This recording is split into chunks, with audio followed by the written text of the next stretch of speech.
Alright guys, so sorry it's been a couple of days since the last video, but in the last video, what we did was we made it to where we can lower and raise our health, as you can see there on top of that print string. What we're going to do today is we will make it to where when your health reaches 0, the player will ragdoll, fall down, die, and then respawn. So without further ado, let's get into it. Okay, so last time we made our health component. I just want to make sure and verify that this is in here. We do have our on death dispatch. If you don't have that, make sure to make it. Basically click the plus here on your dispatch and just name it on death. We should also have the health change, same thing, but this one passes through a float. I don't think that's anything else that we need. We're gonna go ahead and open up the blueprint, the third person blueprint. And here you can see we have our damage. I don't look like we were printing a string on health change, but we don't have anything calling our on death. So to get that, we're going to click on our BPC health here, and down here on the right we see the on death event. We can just call that. I am going to cut and paste it up here.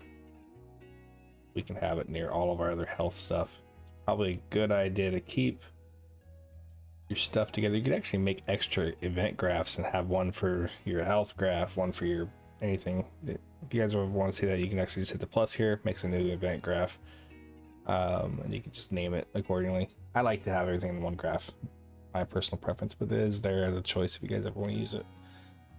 All right, so on death, what we're going to be doing is we're going to be going through all the different things that we want the character to do. We want them to not be able to move anymore. We want to set their collision to where they can be ragdolled, and then we want to make sure they will block the ground whenever they're doing that. Because actually, let's just show that so you guys can see why each step is being done. What we're going to do is we're going to get our character movement here, and we are just going to grab it and say disable movement. This will stop the player from being able to move once they've died.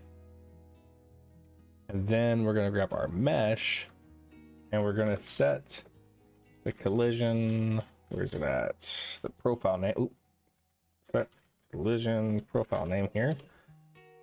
And this is a nice way of basically setting, like if we go to mesh here, when we go to, and here we see it's set the character mesh. We could just go ahead and set this to ragdoll, which would be perfectly fine. I like to do it in the code, just a preference, but you could just set it to ragdoll and leave it and you wouldn't have to code this part. But it also is a good chance for you guys to see how to set the collision profile name. And if it, and no matter what I type in here, if as long as it's like overlap all, we can type that in and this guy would become the overlap all profile. Switch from character mesh to that, but we want the ragdoll, so make sure it's capital R. What's on typing? Capital R and then lowercase d for the doll. All right, cool. And now that will make it so that when we die, we can't move, and our character should fall down. Now you'll see a major problem with that once we get to 0. Ooh, we didn't call death. Uh-oh. Looks like we have a little bit of a bug here. Let's print death and see if it's printing and see if there's just an issue. Oh, there, it probably is dying. We'll go ahead and keep this here just in case, but I'm not actually simulating physics yet, so I jumped ahead, my bad. So yeah, we're gonna go ahead and set this ragdoll, and then we need to grab our mesh here and set simulate physics here to true. That will give us the actual ragdoll effect. Basically what we're doing here is making it so that when it does ragdoll, the mesh doesn't just, you'll see. All right, so down, drops, mesh doesn't fall through the floor. It's nice, it's wonderful. We're good to go. Okay, next, looking at my notes here. See, in mine we had a text renderer. We're not doing that in this one, so we don't have to worry about visibility. We did do a camera fade, but looks like I took that out actually. I'm gonna put it in. We're gonna I'm gonna go ahead and do a camera fade. I don't remember why I took that out, so we'll find out, right? So get player camera manager, and this basically gets a hold of the thing that controls your camera. And what we can do from there is we can start a camera fade. And this is a nice, useful tool for ever fading. If you ever want to fade out your camera, maybe you want to add a little bit of a red tint every once in a while, like when you take damage or something. We could actually do something like that here if we wanted to. But yeah, we can go from alpha, which we're starting at 0, basically meaning that it's completely translucent. We can't, or basically it's invisible. It's not translucent, it's invisible at this point. And we want to take it all the way and lerp it to 1, meaning completely opaque. And we want that to take, let's say, 2 seconds, and it's going to be a color of black, and you can set whatever color you want here. I'm going to go keep it with black. And yeah, we can say, I'm not going to say fade audio, but you could if you wanted to, and then you could have it fade back in whenever the player becomes alive again. And I'll show you how to do that here in a second. And we can hold when finished. Okay, so now let's test that. Bring it health down, and the camera fades out, and we're dead. Okay, and then we're just gonna give ourselves an auto respawn.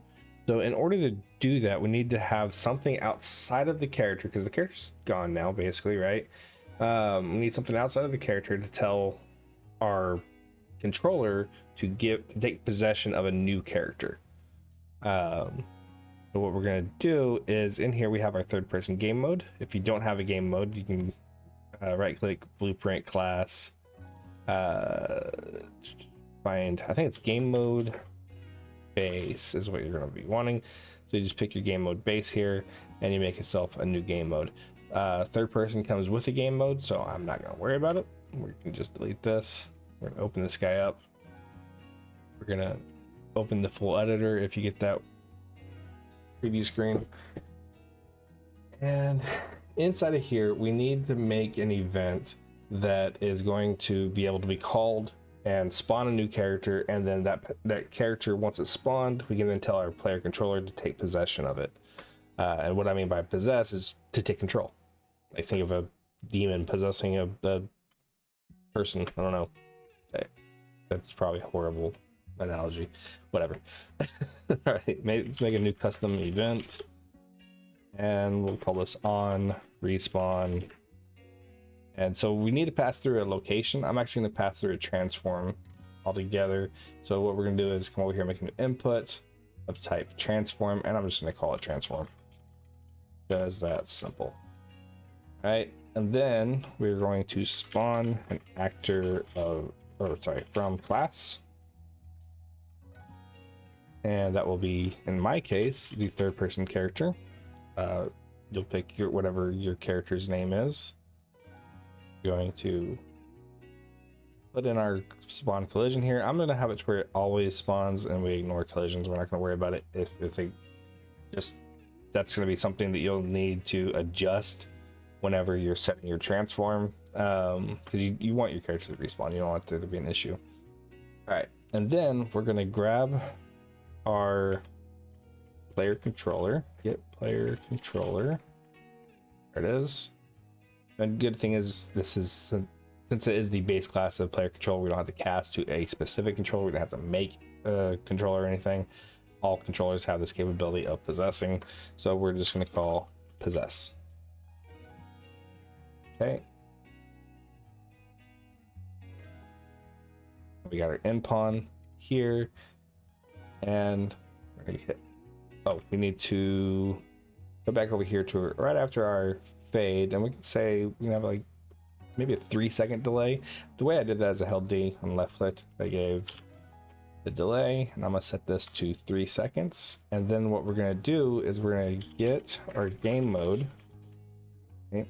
And you can do this through a interface where you have like, if you have a whole bunch of stuff that's trying to talk to the game mode and all that, but there's, as far as I know, 0 problems casting to the game mode, because your game mode is always relevant anyways. It's always in memory, so it's not going to add any additional overhead. So we're going to cast to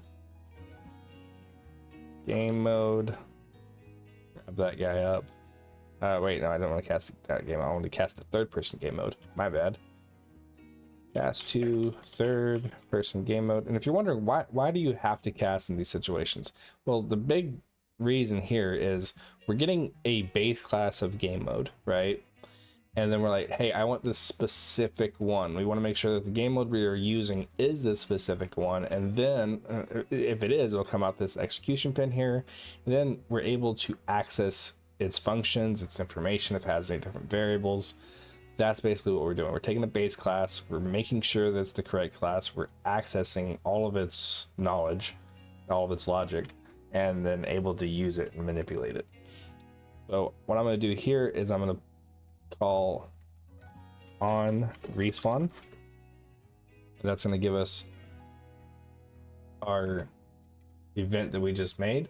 And then we basically just need to come up with a spawn transform of type.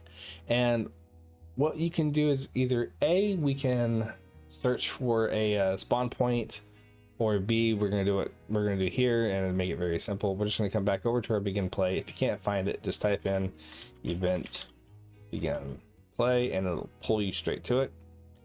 At the end here, I'm just going to pull off here, and we're going to, oh, actually don't pull off. We're going to get actor transform, and I'm just going to right click on this output, and we're going to promote to variable, and I'll just call this starting location.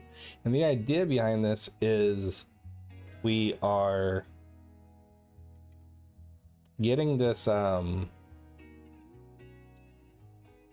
sorry, on begin play, I'm losing my train of thought, I'm sorry.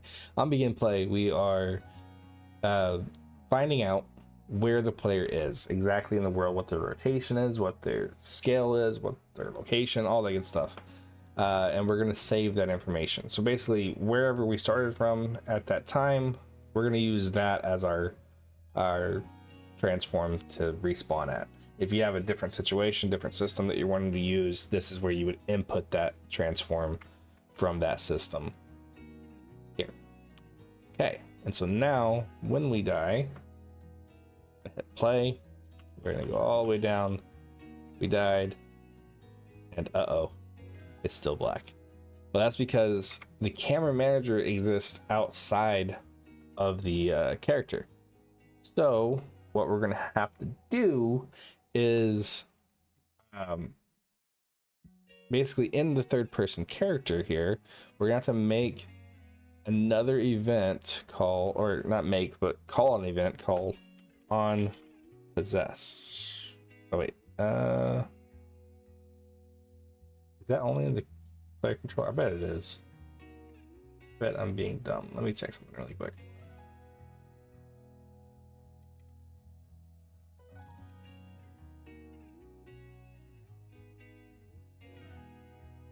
Oh no, it's event possessed. Why am I event? I don't know why I didn't see that a second ago. My bad. Felt like we were gonna have to make a new controller there for a second. But yeah, as soon as this pawn is possessed, this is why it's really important to understand why these events do things, so you don't end up in a situation like what I just did, where I'm feeling kind of dumb and like, am I calling this wrong? Well, you got to think, the event possessed, basically what that's doing is it says it right here, I think, event called when the pawn is possessed by a controller, only called on the server, which is awesome. So this is already a replicated event. So if you guys work on multiplayer, here you go. Anyway, so with that, we can then set a new spawn location. So we can just grab this.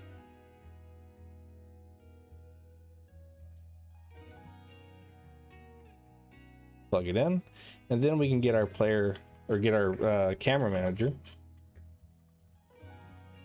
and we're going to again start a fade, and this fade is going to go from 1 to 0 over, let's say, 3 seconds, and hold when finished.